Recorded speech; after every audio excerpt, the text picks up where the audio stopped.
कुछ समय पहले ही हेनली पासपोर्ट इंडेक्स ने अपनी वर्ल्ड पासपोर्ट रैंकिंग पब्लिश करी, जिसमें भारत की रैंकिंग 199 देशों में से 85 पैदान पर रखी। वहीं कोसावा, क्यूबा, बुर्किनो फासो जैसे देशों को हमसे ऊपर रखा। ये ऐसे देश है जिन्हें आधी दुनिया रिकॉग्नाइज तक नहीं करती है या फिर किसी पर भारी सैंक्शंस लगे हुए। तो आखिर कैसे पासपोर्ट की रैंकिंग दी जाती है?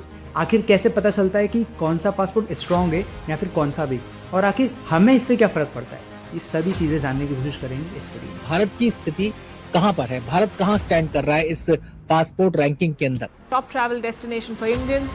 1 in every 4 outbound Indians went to the UAE last year. The rejection rate used to be around 1%, but last month it went up to 6%. Index 2025 has dropped by 5 spots, ranking 85th now, down from 80th. Singapore has retained the top spot as the world's most powerful passport, according to the Henley Passport Index.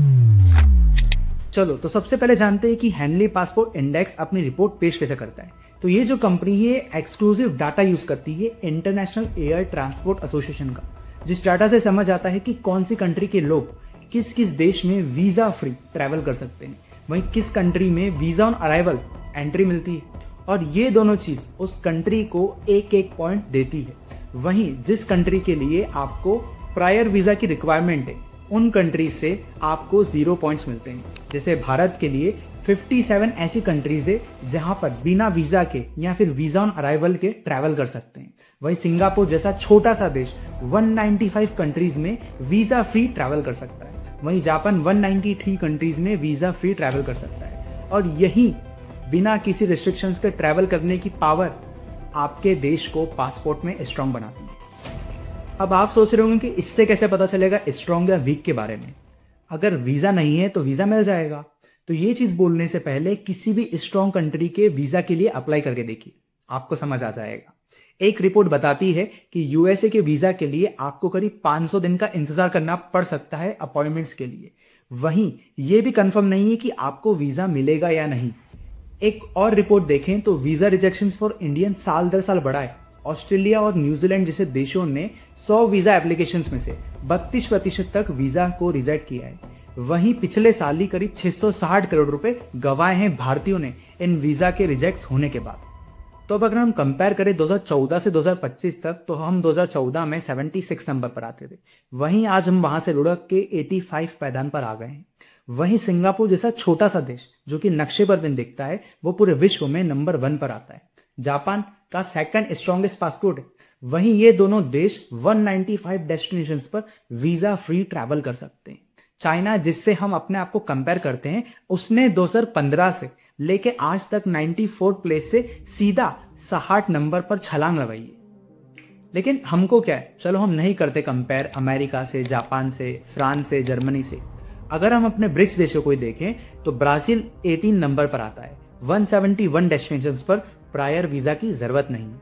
Russia 46 number पर आता है। 116 destinations पर prior visa की जरूरत नहीं है। China 60 number पर आता है। वहीं साउथ अफ्रीका 48 नंबर पर आता है। 106 डेस्टिनेशंस पर प्रायर वीजा की जरूरत नहीं है, वीजा फ्री ट्रैवल कर सकते हैं। लेकिन हम क्या करते हैं, हम बात करते हैं विश्व गुरु बनने की, भारत की इकोनॉमी और जीडीपी को नंबर 1 लाने की, जो कि भविष्य में हो सकता है पॉसिबल। लेकिन ये पासपोर्ट की रैंकिंग भारत की अंतर्राष्ट्रीय छवि को दर्शाती है कि भारतीयों को अंग्रेजों के समय हर जगह प्रवेश नहीं मिलता था।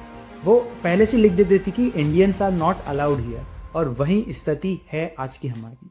हमने इस चीज के ऊपर कभी ध्यान ही नहीं दिया। हमने बस मुफ्त की रेवड़ियां बांटने और खाने के ऊपर ज्यादा ध्यान दिया। तो अब अगर हम इसके सॉल्यूशन की बात करें तो बेसिकली 3 फैक्टर्स है, और इन तीनों फैक्टर्स के ऊपर ही सभी देश अपने देश के अंदर टूरिस्ट को आने की इजाजत देते हैं।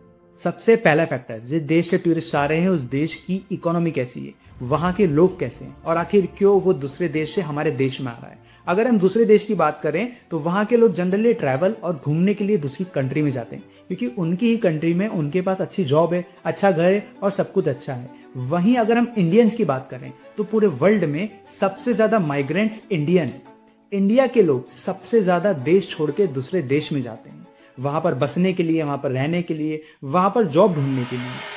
अगर इंडियन गवर्नमेंट की वेबसाइट देखो तो 2022 तक 18 मिलियन भारतीय ऐसे जो भारत छोड़ के दूसरे देश में रहने के लिए गए हैं, और यही चीज दूसरे देश नहीं चाहते हैं।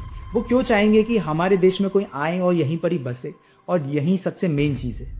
तो सबसे पहला पॉइंट, हमारे देश की स्टेबल इकोनॉमी होनी चाहिए, एक स्टेबल ग्रोथ होनी चाहिए, जिससे हमारे देश के लोग दूसरे देश में पलायन ना करें। दूसरा पॉइंट है डिप्लोमेसी। दो देशों के डिप्लोमेटिक रिलेशंस कैसे हैं। अब आप सोच रहे होंगे कि हमारे देश के प्रधानमंत्री जगह जगह जाते रहते हैं, हमारे रिलेशन सबसे अच्छे होंगे, लेकिन अगर क्या हो आपको मैं बताऊं कि हमसे छोटे छोटे भी कई सारे देश हैं जिनसे हमारे भले से अच्छे रिलेशंस हैं, लेकिन वो हमें वीज़ा फ्री एंट्री तो छोड़ो, वीज़ा ऑन अराइवल एंट्री तक नहीं देते हैं।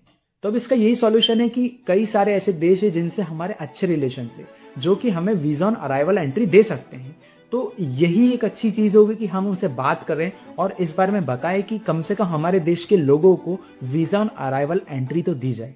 तीसरा और सबसे इंटरेस्टिंग पॉइंट है स्टेबिलिटी। अगर किसी देश में कॉन्फ्लिक्ट चलते हैं और वहाँ की स्थिति खराब है, वहाँ पर आए दिन ही वॉर की सिचुएशन बनी रहती है, ऐसे देश के लोगों को एंट्री मिलना बहुत मुश्किल हो जाती है। जैसे सीरिया, यमन, साउथ सुडान में आए दिन वॉर जैसी सिचुएशन होती रहती है। और अगर हम इसी फ्रजाइल स्कोर को देखें तो फ्रजाइल स्कोर में भारत को वार्निंग जोन में डाल के रखा है। भारत में कभी भी सिविल वॉर हो सकती है। मतलब जरा सोचो, हम इस लिस्ट में आउट ऑफ 180 कंट्री 76 नंबर पर है। तो हमें इस चीज के ऊपर भी ध्यान देना होगा कि जो बाहर की विदेशी कंपनी है, ये हमारी अंतर्राष्ट्रीय छवि कैसे बना रही है। वहीं ये तीनों चीज, इकोनॉमी, डिप्लोमेसी और स्टेबिलिटी, हमें इन तीनों चीजों पर फोकस करना होगा ताकि हमारी पोजीशन कम से कम हम बढ़ा के 30 से 40 नंबर पर तो ला सकें। फिलहाल के लिए इतना ही। अगर वीडियो अच्छी लगी हो तो चैनल को जरूर सब्सक्राइब करिएगा। धन्यवाद।